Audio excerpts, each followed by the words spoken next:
So then you hope of pardon from Lord Angelo. Be absolute for death.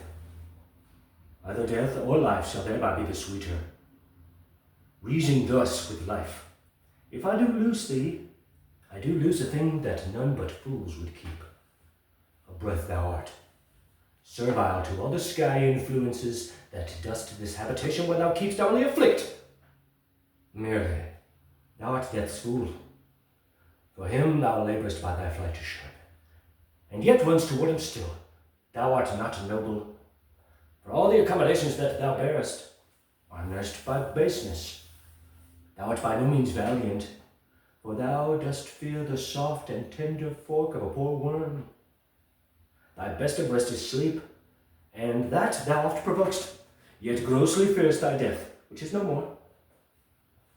Thou art not thyself, for thou exist on many a thousand grains that issue out of dust.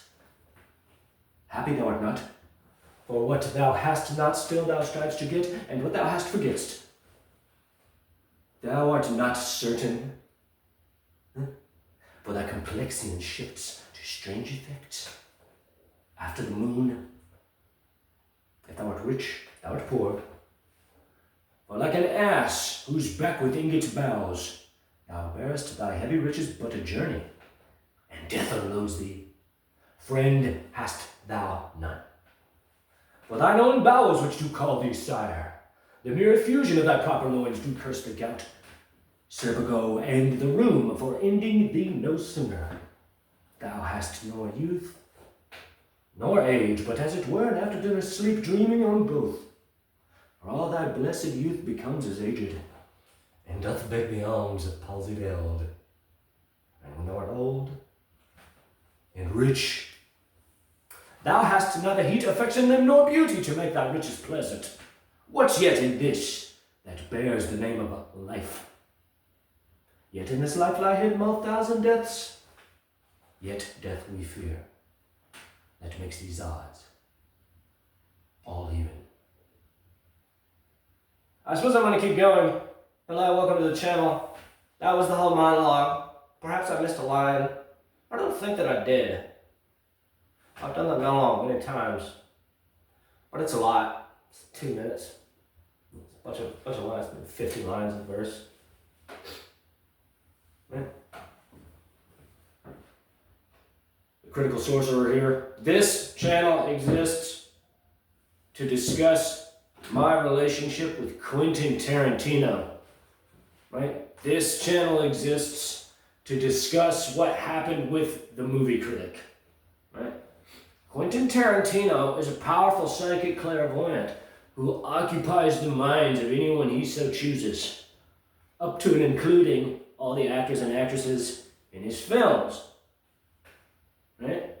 And so, right, when I opted out, when I decided not to bend to his psychic whim last year at De Niro Con, right, he said, oh, this guy doesn't want to play? No, he has to play.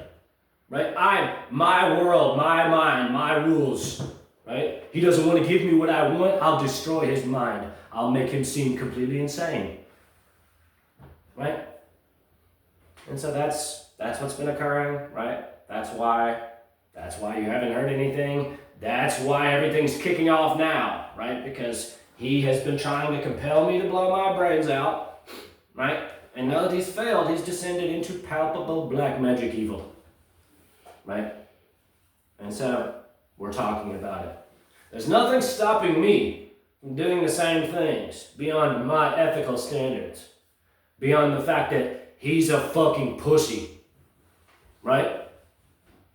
Who sucks feet because that's all he can do, right? And if I put that evil he puts on me on him, right? Make anyone so goddamn miserable they kill themselves in days, right? Right? And so, right? I opted out and started talking about it, right? Like I could keep going, right? We could just both be evil, right? But make no mistake, this is a legendary psychic siege, right? That defines both of our lives forever, right? He's a sad, angry, weird man who doesn't see anything that's good in his life, right? He can tell the people around him, oh, that I don't know what he's talking about. Like I have no idea. How unfortunate he's lost his mind, right? And that's all fine and dandy, right? But the truth of the matter, right, is that we're both crawled all the way into the other's mind, right? And when he stole all of my secrets, I put it all in writing. I said, this is like you're a powerful guy. Congratulations. Right? There it is. Boom. And he took my trust, my honesty, right, and humiliated me all over town with it, as much or as little as he wanted. And I don't give a fuck, right? He's like, it's a reflection of him, right? It's a reflection of him being small in his mind, in his heart, right? All of this is rooted, right, in the abstract philosophic notion that you can live in your mind, right? That's right. That he wanted to say, oh no, you follow my lead based on the information I give you with my mind, right? That I don't have to talk to you like a person, right? That I don't have to reply to any of your letters, right? That I can just say a bunch of stuff about you playing the role to this audience, and then I can stick my nose up at you and turn my back on you, and you'll bark like a dog, right? And you'll jump around like a show pony because I'm a famous guy, right? And so, right, my naivete, right, this is what I'll say about it. Obviously, I chose the right side. He's not a cool guy. He's an evil, dangerous guy. I've said it 1,000 times on this channel. I'll say it 1,000 more times, right? But my naivete, right, after it occurred, was thinking that there was a path to redemption, was thinking that he was good in some way in his heart, that he wasn't just interested in psychic mind violation. But I suppose he always is. He always is. Just as far as, right, the people that he wants to be in his movies, right, that he takes his liberties, and it is nothing but a violation. I assume most of them are ignorant of sin and have no idea what's occurring, right? And he saw me as some sort of protege, he saw me as some sensitive, right? So, I could teach him, but he has nothing to teach me. He never did. He could direct me as a director. That's fine.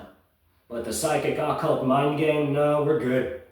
We're good. Boom, all the way up there, the highest levels. That's where I live, right? And so that's why I turned my back, right? Because I don't want him violating my mind in that moment.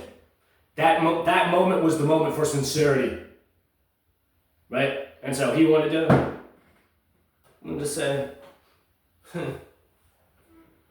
right? And so anybody who's seen that footage, they know. They know when he stuck his nose up at my letter and he turned around, that I shook my head real sad, like, turn around, right? Because he wanted something from me. He wanted more from me, right? Oh, so you violate my mind for 6 months, right? As much or as little as you want, and you can't even look me in the eye, right? That's the guy that, right? I'm supposed to. I don't see it. I don't see it. Doesn't gel with me, with how I see the world, right? I don't care that he's famous, right? He's a man, right? But these are his games, right? This is the point. This is the point where I say he's not cool, right? And I'm going to start reading from my novel soon, right? That if he was cool, right? Because I sent him a badass scene that he's putting in the movie Critic. They're shooting the movie Critic right now. Right? And if they're not shooting it right now, they will be shooting his last film in December per Production Weekly. Right? Stacey Scher's IMDb page says that the continuing adventures of Cliff Booth, right, which is the movie Critic, right, which Brad Pitt got that role because Quentin appropriated his spousal abuse as the plot for Cliff Booth in Once Upon a Time in Hollywood. Yes, Sony campaigned for a man to win an Oscar who was playing a fictionalized version of himself beating up his spouse. Sony campaigns for white wife beaters, to win awards. That's just so that we're all on the same page here, right? And the Oscar goes to the white man who beat up his wife on an airplane. I don't care. I don't care. But Stacey Sher calls herself a feminist and a mom, right? On her Twitter. And so I think that's pretty funny. Are you sure about that? You sure you don't like to get smacked around by your husband? Because it seems like you and Sonny want to give people awards for beating up their spouses. Anyway, right? If he was cool, right, he would have produced a non-disclosure agreement, paid me $1 million, up to $5 million for my scene, and said, hit the fucking road, buddy. You blew it. And that would have been perfectly reasonable. Right? But now, right? Now it's exacerbated itself to such an attenuated degree, right? That everyone around him, I don't know what they say. I guess they're just like, well, better him than us, right? We expect you to watch him, right? Really sick, depraved behavior, right? And it's easy. This ain't nothing. If somebody print out a picture of Quentin Tarantino and stare at his fucking eyes until you go into a trance, close your eyes in meditation, and you'll fucking find him. There it is. Right? Ooh, Hierophant, High Priest, I betray no coven, right? I betray no order. Right? Like that's, right? But you have to be aware, right? You have to know what you're looking at. You have to know the differentiations between your imagination conjuring neuronal firing and the actual telepathy of the psychic aperture. Right? Two distinct phenomenon. Right? And I learned it through being on the business end of it. Right? But I'm not going to go on and on. Right? I'm going to read from my novel. Right? Quentin Tarantino is a dangerous man. And he is evil to me every day. I wrote Westboro Baptist again. And I'm not proud of that. But I have no choice. Right? Oh, so I'm just supposed to let him poison my magnetic body. That's, no. We're going to talk about it. Right? Oh, ha, ha, ha, ha, ha, ha. Like, he gets a kick out of this. He really is. He's sick. He's not well in his mind. Right? And to involve his daughter, right? It's just ugly. It's just ugly, right? To say, my foundation is cunning, guile. Right? And I suppose there's that, I should have read between the lines in that way, sure. But, right? No, it's just ugly, right? He's going to lie to everyone in his life the rest of his life. That's, right? Not like subtle, right? Like it's one thing to like remote view people and never talk about it, right? That's like one thing. But now, if he doesn't assassinate me, if he doesn't torture me, right, perpetually, right? If we both just are out here existing in the world, right? Let's say he pays me. Maybe he does, maybe he doesn't. Doesn't matter. But anytime anyone asks him about me, he's going to look them in the eye and lie. Right? David Mamet talks about this in his master class, right? That the rabbi says that there's a lie and then there's an untruth, right? That you're a psychic voyeur and you don't tell people, that's an untruth, right? And someone says, what'd you do yesterday? And you were watching someone through the mind's eye and you said, oh, I sat at home, right? That's a perfectly reasonable answer, right? It's no one's business what anyone does in the privacy of their own home, but to look someone in the eye and say, no, that man lies. I tell the truth, he lies. Right? And again, it's reversed, right? So if anybody's lying about any of it, they're lying about all of it. And if anybody's telling the truth about any of it, they're telling the truth about all of it. So the novel is called Building a Coven. We're barreling through towards completion right now.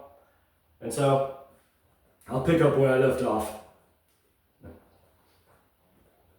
Made it to Bell's and have been sitting on a bench outside of a grocery store, food right, for maybe 20 minutes. Shoving junk food into my mouth. Not the wisest allocation of my meager resources. However, my nihilism waxes, and I care little for tomorrow. The nearest town to the public library is 4.5 hours walking from here. The map suggests I will be turning east soon. While watching South Park and shoveling white cheddar Cheetos into my mouth, it seems so obvious to me now that so much of any given episode is Trey wrestling with his conscience and the world around him. He always finds a way to remove it enough, but those in the know, they know. Also, while eating, Alistair came, you fucked up. And he's right. But he also said I made it right. And I've always wanted to. Always needed to show my remorse, and I'm assured I have. In truth, there seems a great poetic justice to it all. Alistair made it so easy, and since I cowered away, I have now had to sacrifice everything for there to be some balance. And this idea is as badass as it gets, I know. I'm starting to feel gross and clammy. I know I should continue soon. It's all sitting on me so heavy.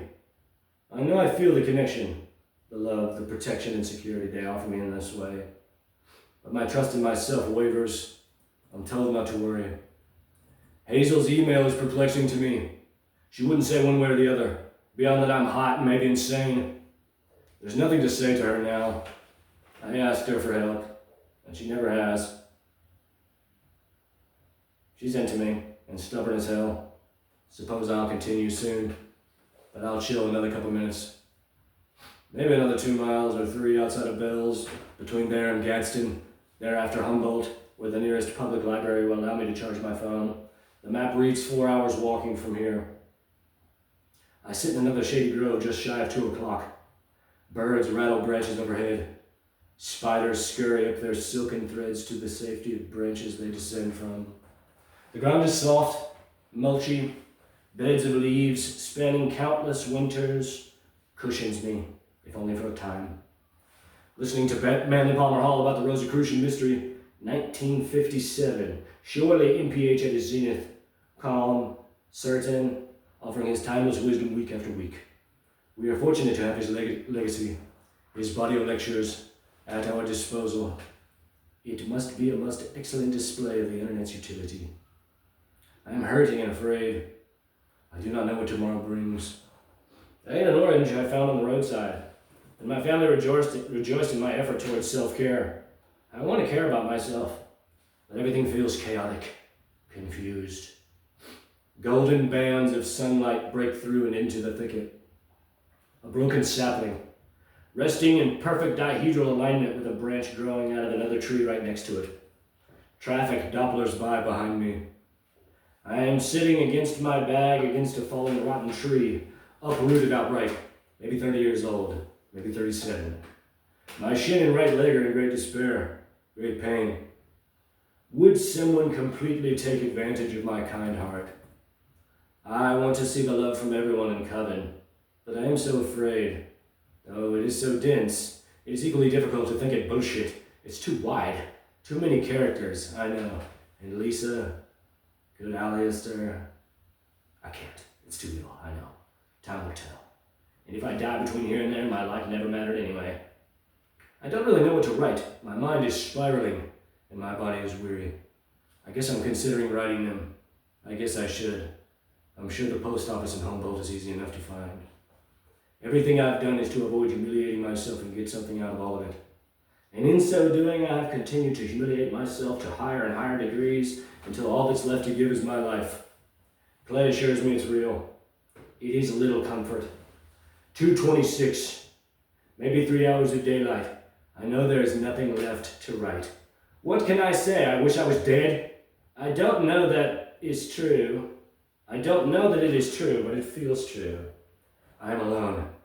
I still hear them all, but I am concerned. I hear gunshots in the distance.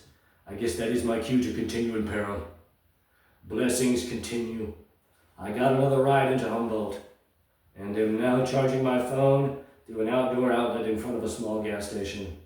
I spent only one of my $5 on a soda as a token of my gratitude, Coca-Cola. I'm often chided and told my eating habits are horrendous, which is true and funny. Now that I've cut all these hours off of my walking, I am relieved, if uncertain as to how to continue. If my phone is charged, there really is no need to wait. I should have drank some water before this soda, but the carbonic cold bite is refreshing. It is a testament to life, flavor. Neighbors honk as they drive by each other, and each thinking the same thing at roughly the same time. That is, I'll say hello with my horn. Against the afternoon sun, 2 one-story ranch homes, 1 brick, 1 siding, and 1 2-story apartment building with 4 units pepper the easement opposite the gas station, which has no real signage and only 4 gas pumps. Across the other way, an older white man pushed Moses' lawn. Now the easement. Why now? Who knows? Maybe he pops his Percocet after his nap for a second wind. I've always felt that if you make it too old, you by default have permission to do drugs all the time. Painkillers, I mean, because you're old and achy, and who can prove otherwise? Though I suppose most people who make it to 75 and beyond don't do drugs ever. And so are unlikely unless forced by necessity to begin in decrepitude. Though it must be true. If not then, when? Traffic is sparse, infrequent. The quality of vehicles suggests a working class median salary. Rich, not gaudy, neat overall. A little slice of Americana. I know it's all rolling by me. Life, the American dream, the spiritual mystery, love. I suppose I am in a kind of ecstasy, which is frightening, though I know drugs will not help. It is a bandwidth which I am now aware of, and being brought up, death is now the only absolution. All I can do is keep writing.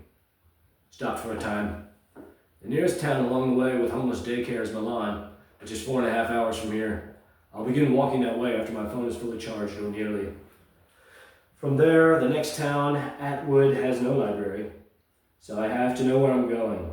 I do. My phone will likely have charge, but I have to be wary of these things. I try to see the good, that I've forged these relationships with people and set this thing, and that Alistair and his family all care for me as I do them. And I know we all see it, how badass and legendary it is, but all this secrecy. Truth should not be so convoluted. It's been such a trying time, so much emotion, so much pain. In one breath I am called family and someone's true love. In the next I am scorned and made to feel worthless. It is so difficult to see with only the eye of faith and intuition to guide me. I feel rather, that I am deserving of Hamlet, the journalist, Willow, Lisa, though I in no way set out to fall in love, but why not? Yet am I alone, miserable. I see the future is less and less there, and the past has vanished in the air. And I'm left in the now with a wondrous glow. I think I'm still me, but how would you know? Endless poetry, a pure pollution, my great blessing, my memory, my great curse. You have everything ahead of you, I'm told. A group of similarly clad fathers and sons in black and white checkerboard flannel shirts come into the store. The one dad is busting the other dad's balls about having an old-ass truck and how therefore problems are overdue. These scratch-off types always seem as sad and alone as me. This woman sits in her running car, scratching away, parked in front of a gas pump she'll likely never use. Back and forth, in and out of the store, cashing in her ticket winnings for more tickets. Older black woman, maybe 60, driving an early 2000s maroon Impala. A simple, easygoing woman, I'm sure, though perhaps an alcoholic, addicted to pills, who knows. The harsh halogens have been turned on as golden hour approaches alongside this dad bitching about his woman lying about losing her phone. They leave. A perfect, radiant halo through the trees, which I have to be careful not to stare at too long. I'm assured I'll be there soon, and maybe so. Kindness does exist. I want to believe it too, though. If I chop it up into these 6 and 7 hour stretches, and if the Lord sees fit to helping me with rides along the way, just one a day, or every other day, even, I know I'll be there soon. I took 2 hits of the vegetable. I don't think it was too much. I think I just smeared bug guts all over the book. My life is a mess. I'm assured everything's coming together. I know I could never employ such elaborate tactics. I'm told not to worry. I'll stop there. So, the novelization of my experiences with Quentin Tarantino on the psychic frontier, right? I wrote Quentin a series of letters about playing the lead in the movie Critic, right? Which led to him canceling the film as a result of my essay that I wrote when he stopped accepting my mail and didn't say anything to me, which I considered quite jackass, right? To take 50, 60 pages of my writing and say nothing. I said, no, I'm not gonna just like, oh gosh, he thought of me. No, fuck that. No. I didn't write him 1 letter, right? I wrote him 4 letters, right? And sent them all in one time, at one go, and then waited 6 months, and then he violated my mind, and so I started writing him again. Right? I'm not gonna go on and on about it, right? But, right, these pages that we're reading right now, right? That's like the densest of his campaign against my sanity and my soul, to compel me to freeze to death in the open air, right? To compel me to be permanently hospitalized, right? To compel me to put a bullet in my head, right? Right? To compel me to madness, right? All because I didn't eat his ass, right? And so, right, the real tragedy of all of it is that everyone around him is just doing nothing. Right? And I just had this thought while I was reading. I should write WME another letter. I think it's time. Maybe it's time. And I always ask the people around me, and I ask the people on this channel, 9601 Wilshire Boulevard, right? Hey, boom, Mike Simpson, Carol William Morris Endeavor, Beverly Hills, California, 90210, right? So,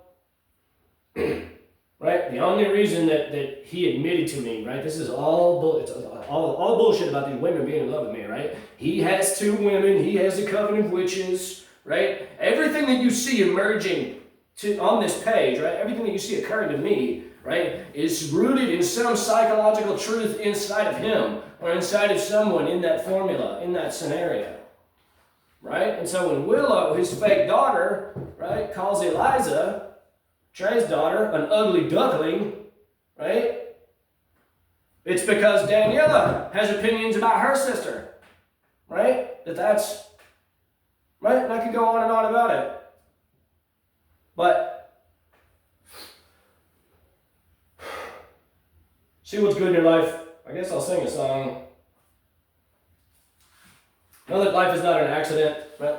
All instances of psychic phenomenon and clairvoyance is the mind of the adept tapping into the non-local conscious field which exists perpetually in a state of rest in every cubic centimeter of space, right? And so it's through the breathing of the divine mind of God, right? The celestial zephyr, through the subatomic quantum probability electric waveform manifold, right? That we see the physical material universe manifested.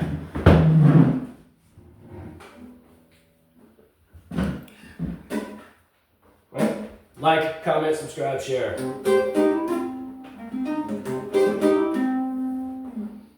Boards on the window, mail by the door. Why would anybody leave so quickly for Ophelia? Where have you gone? Old neighborhood just ain't the same, and I'm still wondering what became of Ophelia. Where have you gone? Was it something that somebody had said? Honey, you know we broke the rules. Was it something up against the law? Honey, you know I died for you. Ashes of laughter, the coast is clear. Why do the best things always disappear like Ophelia? Come back home.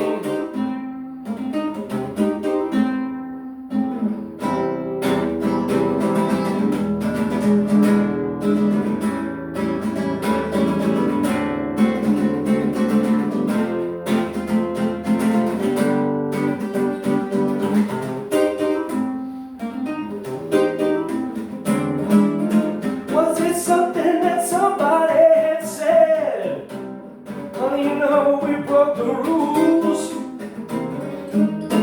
Was it something against the law?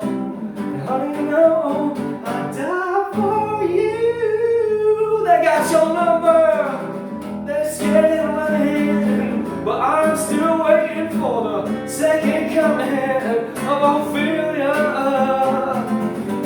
Please knock on my door.